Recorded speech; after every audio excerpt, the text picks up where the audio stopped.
Awitin, magsiawit kayo sa Panginoon, buong sandaigdigan. Awitan ang Panginoon at purihin ang Kanyang ngalan. Ipahayag ang Kanyang pagliligtas sa lahat ng panahon. Magsiawit kayo sa Panginoon ng isang bagong awitin. Magsiawit kayo sa Panginoon buong sandaigdigan. Sa ngalan ng Ama at ng Anak at ng Espiritu Santo, Amen. ang pagpapala ng ating Panginoong Hesukristo, ang pag-ibig ng Diyos Ama, at ang pagkaisa ng Espiritu Santo, naway sumainyong lahat. At sumayo rin. Panginoong Jesus, Ikaw po ang kasagutan sa lahat ng aming mga katanungan. Panginoon, kaawaan mo kami. Panginoon, kaawaan mo kami. Panginoong Jesus, Ikaw ang kapahingahan sa aming pagkapagod at pagpapagal. Kristo, kaawaan mo kami. Kristo, kaawaan mo kami. Panginoong Jesus, Ikaw ang aming kaligtasan sa aming kapahamakan. Panginoon, kaawaan mo kami. Panginoon, kaawaan mo kami. Kaawaan tayo ng makapangyarihang Diyos, patawarin tayo sa ating mga kasalanan at patnubayan tayo sa buhay na walang hanggan. Amen. Manalangin tayo. Ama naming makapangyarihan, ipagkaloob mong maitaguyod ang sanlibutan sa matiwasay na pag-iral ayon sa layunin mo para sa aming kapakanan, sa pagsamba sa iyo ng may panatag na kalooban. Sa pamamagitan ni Hesukristo kasama ng Espiritu Santo, magpasawalang hanggan. Amen. Opo po tayo.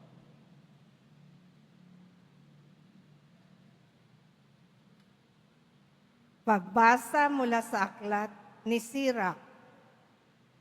Para nang nag-alay ng maraming handog ang sumusunod sa kautusan, sapagkat ang tumatalima sa mga utos ay para nang nag-alay ng mga handog na pinagsasaluhan. Ang tumatanaw ng utang na loob ay para nang naghandog ng mainam na harina, at ang nagkakawang gawa ay para nang nag-alay ng handog ng pasasalamat. Umiwas ka sa masama at kalulugdan ka ng Panginoon. Mag-ingat kang huwag makaapi at para ka nang nagbayad puri para sa iyong sala. Huwag kang haharap sa Panginoon nang walang dalang anuman, sapagkat ang lahat ng handog na ito ay tinatagubilin ng kautusan. Kapag ang taong matuwid ay nag-alay ng kanyang handog, ang bango ng taba na sinusunog sa dambana ay pumapailan lang hanggang sa luklukan ng kataas-taasan. Kinalulugdan ng Panginoon ang handog ng taong matuwid sa Kanya. Ito'y isang alaala na hindi niya malilimutan. Parangalan mo ang Panginoon ng buong katapatan at huwag mong panghinayangan ang mga unang bungang inihahandog mo sa Kanya. Ialay mo ang iyong handog ng may ngiti sa mga labi at magbigay ka ng ikapo ng may galak sa puso. Maghandog ka sa Panginoon ng ubos kaya. Maging bukas palad ka sa Kanya gaya ng ginawa niya sa iyo. Ang Panginoon ay masaganang gumanti. Gagantihan ka niya ng 7 ibayo. Huwag mong susuhulan ang Panginoon, sapagkat di siya tumatanggap ng suhol. Huwag kang aasa sa handog na galing sa masamang paraan. Ang Panginoon ay Diyos ng katarungan. Wala siyang itinatanging sinuman. Ang salita ng Diyos. Salamat sa Diyos. Ang masunurin sa Diyos ay sasagipin niyang lubos. Ang masunurin sa Diyos ay sasagipin niyang lubos. Ang lahat ng matatapat na lingkod ko ay tipunin. Silang tapat sa tipan ko't naghahandog niyong hain. Ang buong kalangit ay naghahayag na ang Diyos isang hukom na matuwid kung humatol ay maayos. Ang masunurin sa Diyos ay sasagipin niyang lubos. Kayong aking mga lingkod, makinig sa sasabihin. Ako ay Diyos, ang inyong Diyos, salita ko'y unawain. Ako'y mayroong patutuot, saksi laban sa Israel. Hindi ako nagagalit dahilan sa inyong handog, ni sa inyong mga haing sa dambanay sinusunog. Ang masunurin sa Diyos ay sasagipin niyang lubos. Ang ihandog ninyo sa Diyos ay ang inyong pasalamat. Ang pangakong handog ninyo ay tuparin ninyong lahat. Ang parangal na nais ko na sa akin ihahain ay handog ng pasalamat, pagpupuring walang maliw. Akin namang ililigtas ang lahat na masunurin. Ang masunurin sa Diyos ay sasagipin niyang lubos. Tumayo po tayo.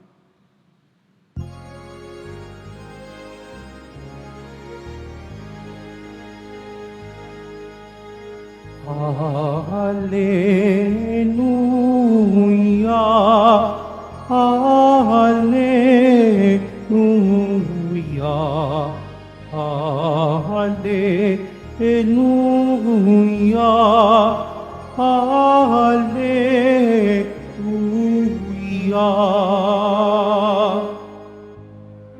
Papuri sa Diyos Ama, pagkat ipinahayag niya, hari siya ng mga aba. Hallelujah, Hallelujah, Hallelujah, Hallelujah.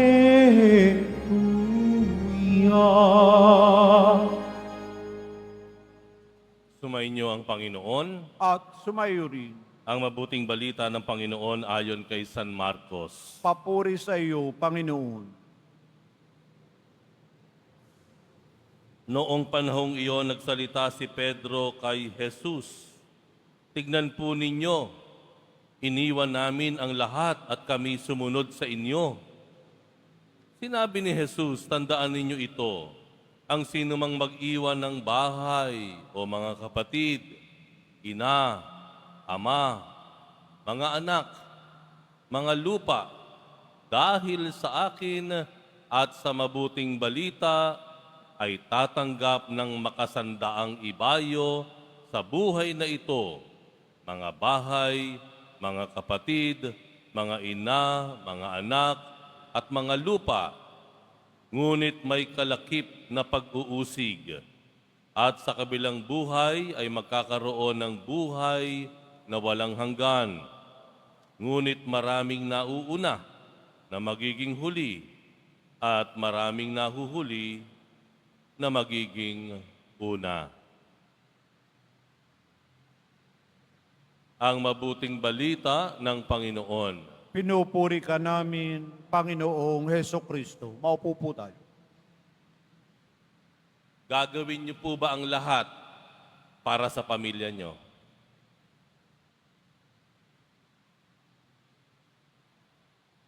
Gagawin niyo po ba ang lahat para sa pamilya niyo? Sunod ko pong tanong, tama po ba na gawin niyo ang lahat para sa pamilya niyo? Ikinalulungkot ko po na hindi po ako sumasang-ayon na dapat nating gawin lahat para sa pamilya.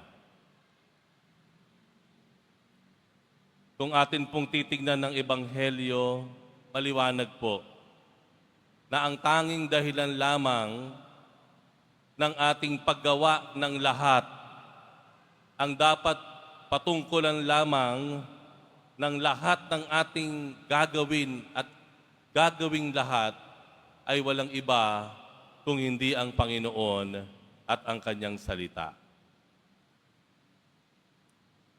May nahuli ng hold up. At nung siya ay nasa presinto, ang tanong sa kanya, bakit mo ginawa iyan? Ang sagot niya, kasi po nasa ospital ang asawa ko. Nang hold up ka na, pinatay mo pa yung hinold up mo. Kasi po nasa ospital ang asawa ko. Marami pong pangyayari sa buhay natin, akala po natin absolute yung pagbibigay ng sarili sa mga mahal sa buhay. Ay hindi po. Mayroon pong kondisyon iyon. Kung gagawin mo man ang lahat sa pamilya mo, kailangan gawin mo iyon hanggat ito ay ayon sa kalooban ng Diyos. Ang sabi sa Ebanghelyo, ang sino man mag-iwan ng bahay o mga kapatid, ina, ama, mga anak, mga lupa, dahil sa akin at sa mabuting balita ay tatanggap ng makasandaang ibayo pa sa buhay na ito. Dapat po maging maliwanag sa atin. It's not all about our families. It's all about the Lord na nagregalo din, na nagkaloob din ng ating asawa, ama, ina, anak, kapatid. Alang-alang lahat dapat sa Panginoon.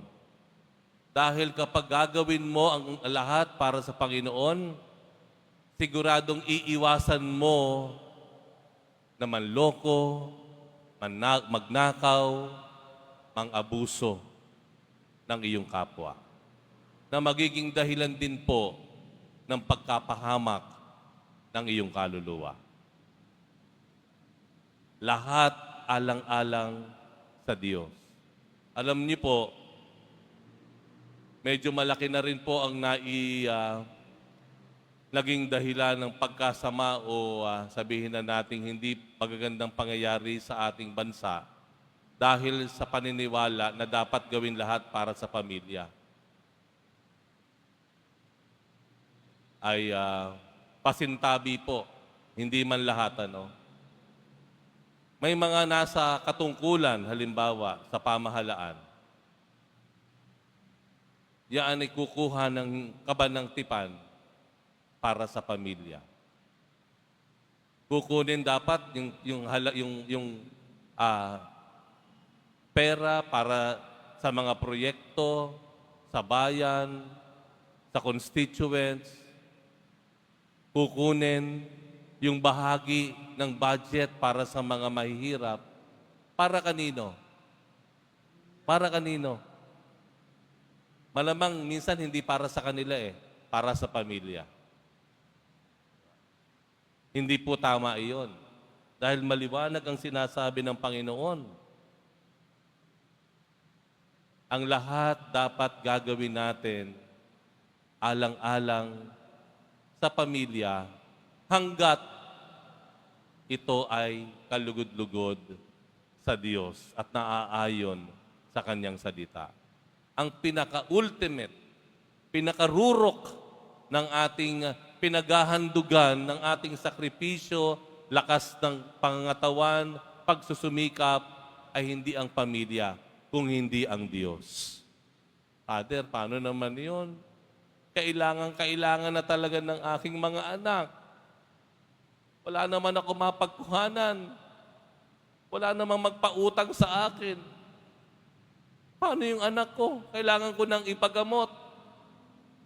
Abay, kapitan natin ang salita ng Panginoon. Ano sabi niya? Ibabalik niya ng makasa-100 ibayo kung anuman ang iyong sinakripisyo at hindi ginawa alang-alang sa Kanya. At ito ay napatunayan na natin. Kailanman hindi papalya ang Diyos. Kailanman hindi niya tayo lolokohin. Hindi niya tayo tatakbuhan. Hindi niya tatalikuran ng Kanyang salita. Hindi niya babaliin ang Kanyang pangako. Sisiguraduhin ng Panginoon kapag may ginawa ka na sakripisyo, isinantabi mo ang gusto mo sana, ang hilig mo sana, alang-alang sa Kanya, ayon na rin sa salita o sa Ebanghelyo ngayon, ibabalik ito sa iyo ng 100 times pa. Amen? Gawin natin ang lahat para sa mga mahal sa buhay natin. Hanggat ito ay ayon sa kalooban ng Diyos. At ang pinatutungkalan natin, ang pinaghahandugan natin ng lahat-lahat at ang tanging dahilan kung bakit gagawin natin ang lahat-lahat, walang iba kung hindi ang ating Panginoong Hesukristo, ang ating Poong Jesus Nazareno, na hindi papalya, na ibigay sa atin ang gantimpala makailang ulit pa.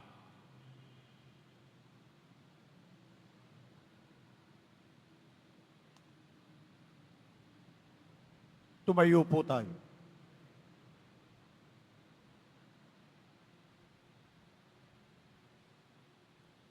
Minamahal kong mga kapatid, mulat sa panganib ng ating pagtitiwala sa mga layaw ng mundong ito, itinataas natin ang ating mga puso sa maalab na pananalangin sa Ama.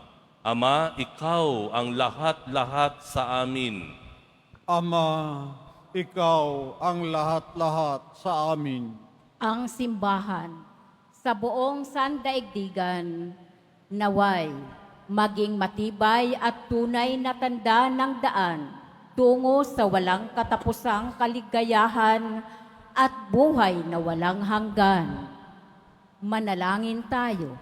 Ama, Ikaw ang lahat-lahat sa amin. Tayong lahat naway matutong magtiwala sa mga espiritual na pinahahalagahan na siyang nagpapayaman ng buo nating katauhan at hindi sa mga material na kayamanan na nagbibigay ng kawalang kasiyahan sa ating mga kaluluwa. Manalangin tayo. Ama, Ikaw ang lahat-lahat sa amin. Ang ating mga puso naway hindi natin isara sa mga nangangailangan at sa halip maging mulat tayo sa pakikiisa sa mga gawain ni Kristo na nagpapagaling at nakapagbabalik loob. Manalangin tayo. Ama, Ikaw ang lahat-lahat sa amin.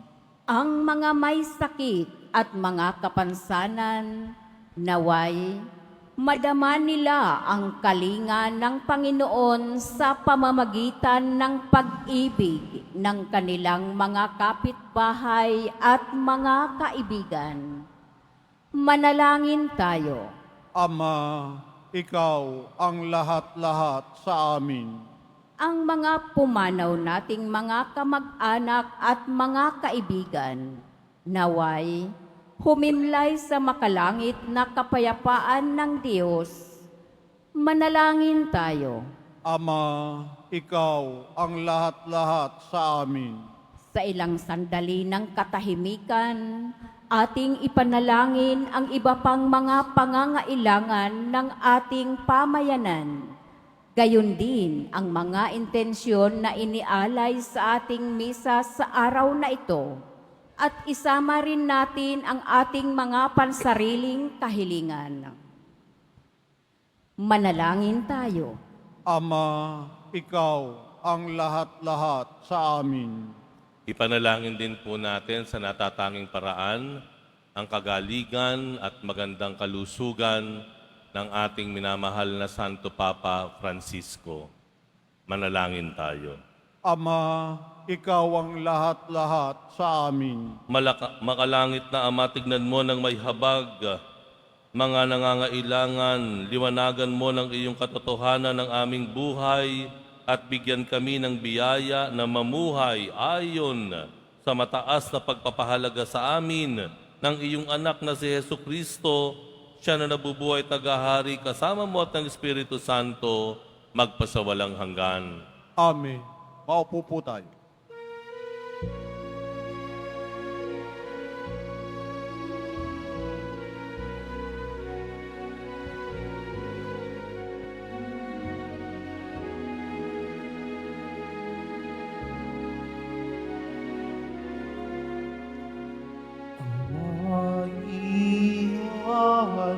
Maihandog sa'yo, Panginoon, ay tinapay at alak mula sa aming kamay. Sa iyong kabutihan, aming iaalay ang tinapay at alak sa gisag ng aming buhay. Tumayo po tayo. Manalangin kayo mga kapatid upang ang paghahain natin ay kalugdan ng Diyos amang makapangyarihan. Tanggapin nawa ng Panginoon itong paghahain sa iyong mga kamay, sa kapurihan niya at karangalan, sa ating kapakinabangan at sa buong sambayanan niyang banal. Ama naming lumikha, ipinagkaloob mong ang mga dapat ialay upang aming sambahin ang iyong ngalan. Kaawaan mo kami at pagbigyan upang ang iyong kaloob para kami makapaghain ay mapakinabangan bilang pagpapala mo sa amin. Sa pamamagitan ni Jesucristo kasama ng Espiritu Santo, magpasawalang hanggan.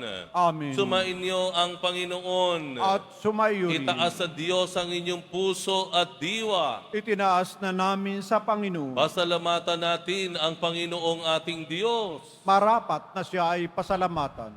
Ama naming makapangyarihan, tunay ngang marapat na ikaw ay aming pasalamatan. Sa iyong pagdingap at kagandahang loob, ang tao hooy nilikha mo't pinangasiwa sa sansinukob. Sa hangad mo yung siya'y iwastong lubos, siya'y pinagdusa mo sa kanyang pagtalikod. Sa iyong pagiliw, iyong ipinahintulot na makabalik siya sa pamamagitan ni Kristo Jesus. Kaya kaisa ng mga anghel na nagsisiawit ng papuri sa iyo, nang walang humpay sa kalangitan, kami nagbubuni sa iyong kadakilaan. Santo, Santo, Santo, Panginoong Diyos ng mga hukbo, napupuno ang langit at lupa ng kadakilaan mo, o sana sa kaitaasan. Pinagpalang na paririto sa ngalan ng Panginoon, o sana sa kaitaasan. Lumuhod po tayo. Ama naming banal, ikaw ang bukal ng tanang kabanalan, kaya't sa pamamagitan ng Espiritu, gawin mong banal ang kaloob na ito upang para sa aming maging katawan at dugo ng aming Panginoong Hesukristo. Bago niya pinagtiis ang kusang loob na maging handog, hinawakan niya ang tinapay. Pinasalamatan kaniya, pinaghati-hati niya yon. Iniabot sa kanyang mga alagad at sinabi, tanggapin ninyong lahat ito at kanin, ito ang aking katawan na ihahandog para sa inyo.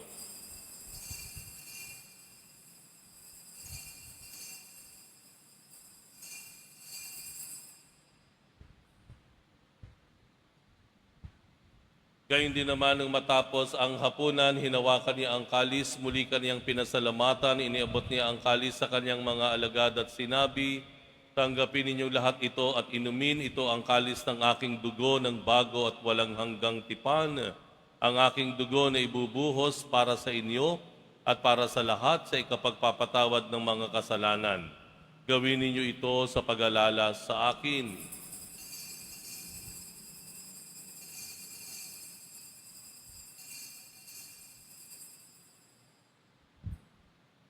Tumayo po tayo. Ipagbunyi natin ang misteryo ng pananampalataya. Si Kristo'y namatay, si Kristo'y nabuhay, si Kristo'y babalik sa wakas ng panahon. Ama, ginagawa namin ngayon ang pag-alala sa pagkamatay at muling pagkabuhay ng iyong anak, kaya't iniaalay namin sa iyo ang tinapay na nagbibigay buhay at ang kalis na nakakaloob ng kaligtasan. Kami nagpapasalamat dahil kami iyong minarapat na tumayo sa harap mo para maglingkod sa iyo. Isinasamo namin kaming magsasalo-salo sa katawan at dugo ni Kristo ay mabuklod sa pagkakaisa sa pamamagitan ng Espiritu Santo. Amalingapin mo ang iyong simbahang laganap sa buong daigdig. Puspusin mo kami sa pag-ibig kay isa ni Francisco na aming Santo Papa at ni Jose na aming Arsobispo at ang Tanang Kaparian. Alalahanin mo rin ang mga kapatid naming nahimlay na may pag-asang sila'y muling mabubuhay, gayon din ang lahat ng mga pumanaw. Kaawaan mo sila at patuloyin sa iyong kaliwanagan. Kaawaan mo at pagindapatin kaming lahat na makasalo sa iyong buhay na walang wakas. Kaisa na mahal na Birheng Maria na Ina ng Diyos, ng kabiyak ng puso niyang si San Jose, kaisa ng mga apostol at ang lahat ng mga banal na namuhay dito sa daigdig ng kalugod-lugod sa iyo, maipagdiwang nawa namin ang pagpupuri sa ikararangal mo sa pamamagitan ng iyong anak na aming Panginoong Hesukristo. Sa pamamagitan ni Kristo, kasama niya at sa Kaniya, ang lahat ng parangal at papuri ay sa iyo, Diyos amang makapangyarihan, kasama ng Espiritu Santo, magpasawalang hanggan. Amen.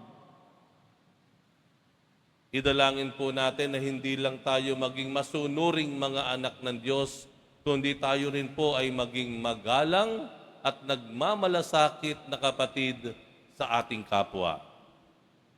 Ama namin, sumasalangit ka, sambahin ang ngalan mo, mapasa amin ang kaharian mo, sundin ang loob mo dito sa lupa para nan sa langit.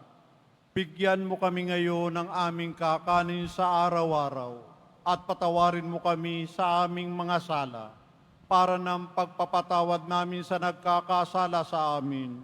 At huwag mo kaming ipahintulot sa tukso at iadya mo kami sa lahat ng masama.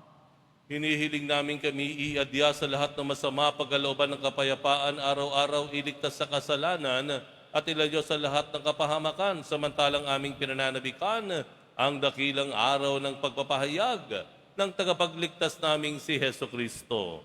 Sapagkat iyo ang kaharian at ang kapangyarihan at ang kapurihan, magpakailanman. Amen. Panginoong Hesukristo, sinabi mo sa iyong mga apostol, kapayapaan ang iniiwan ko sa inyo, ang aking kapayapaan ang ibinibigay ko sa inyo. Tunghayan mo ang aming pananampalataya at huwag ang aming pagkakasala. Pagkalooban mo kami ng kapayapaan at pagkakaisa ayon sa iyong kalooban, kasama ng Espiritu Santo, magpasawalang hanggan. Amen. Ang kapayapaan ng Panginoon ay laging sumainyo. At sumaiyo rin. Magbigayan po tayo ng kapayapaan sa isa't isa.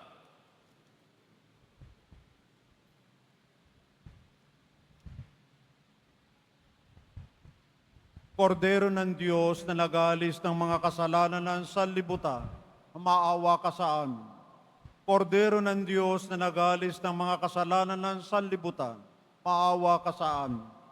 Kordero ng Diyos na nag-aalis ng mga kasalanan ng sanlibutan, ipagkaloob mo sa amin ang kapayapaan. Lumuhod po tayo. Ito ang kordero ng Diyos, itong nag-aalis ng kasalanan ng sanlibutan, mapalad ang mga inaanyayahan sa kanyang piging. Panginoon, hindi ako karapat-dapat na magpatuloy sa iyo, ngunit sa isang salita mo lamang ay gagaling na ako.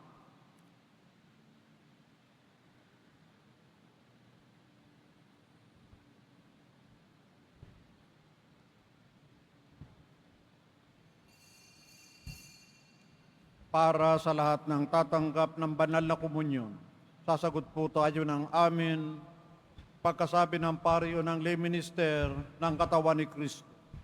At isubo agad sa bibig bago malis sa harapan ng pari o lay minister. Sumunod po tayo.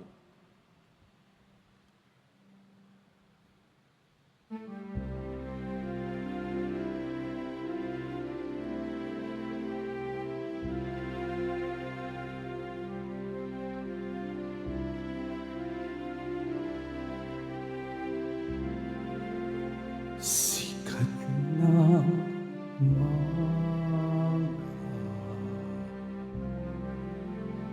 buhos ng ulan, simoy ng dapit hapon, sinag ng buwan, batis na malinaw, dagat na bukaw,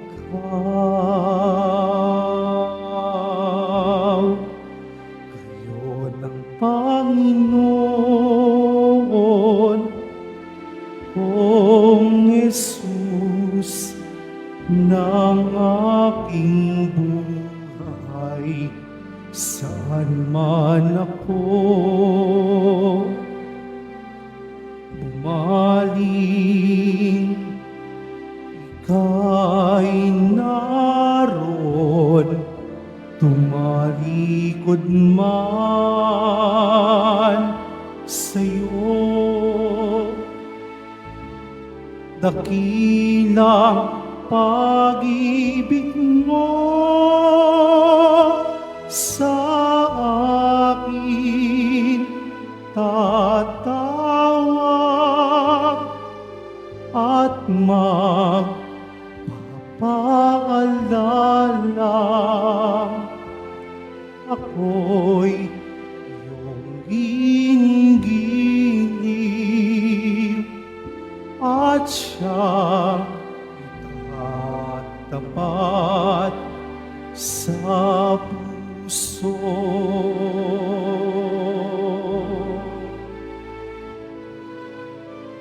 At siyang itatapat sa puso.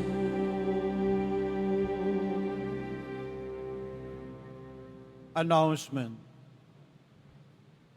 Ang lahat po ay inaanyayahan, lalo na ang mga may sakit o may karamdaman, sa ating healing mass in service sa darating na March 6, 2025, Huwebes, sa ganap na ika-6 ng gabi. Makiisa po tayo. Pagkatapos ng misa, wiwisikan po ang lahat ng banal na tubig. Pinakikiusapan ng lahat na manatili lamang muna sa inyong mga lugar. Sa Quezon Boulevard o sa Plaza San Juan, ang labasan ng lahat. Sumunod po tayo. Maraming salamat po sa inyong pagdalaw at pagsisimba sa Basilica Minor at Pambansang Dambana ni Jesus Nazareno. Tumayo po tayo. Manalangin tayo. Ama naming mapagmahal, kaming iyong pinapakinabang ay iyong kaawaan upang ang aming pinagsaluhan ay magdulot ng aming pakikilahok sa iyong buhay na hindi matatapos. Iniluluhog namin ito sa pamamagitan ni Hesus Kristo kasama ng Espiritu Santo magpasawalang hanggan. Amen. Sumainyo ang Panginoon. At sumaiyo rin. Mahal na poong Jesus Nazareno, inihayag mo sa pamamagitan ng krus ang walang maliw na pag-ibig ng Diyos sa sangkatauhan. Pakinggan mo ang kahilingan lalo na para sa mga nangangailangan ng iyong tulong at awa. Makamtan nawa namin ang iyong kasagutan na may utang na loob na tinatanaw. Basbasan din po ninyo itong mga imahen at dasalan upang lalo kaming manalangin at magtiwala. Sa pamamagitan ng bendisyon na ito, naway lalo kaming maging mapaglingkod, masunurin at tapat sa iyo na aming maluwalhating Panginoon, magpasawalang hanggan. Amen. At pagpalain kayong lahat ng mga pangyarihang Diyos, Ama at Anak at Espiritu Santo. Amen. Tumayo kayo sa kapayapaan upang ang Diyos at ang kanyang bayan ay mahalin at paglingkuran. Salamat sa Diyos.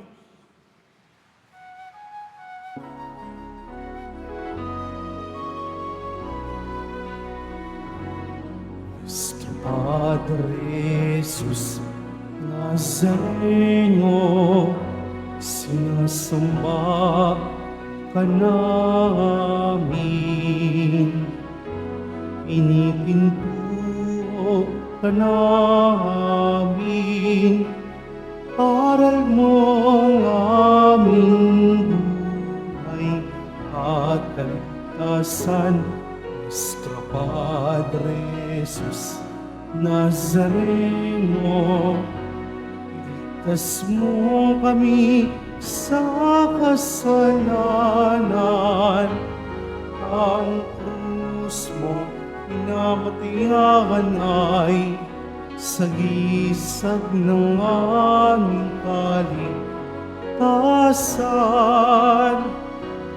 Nuestro Padre Jesus Nazareno, dinarangal ka namin.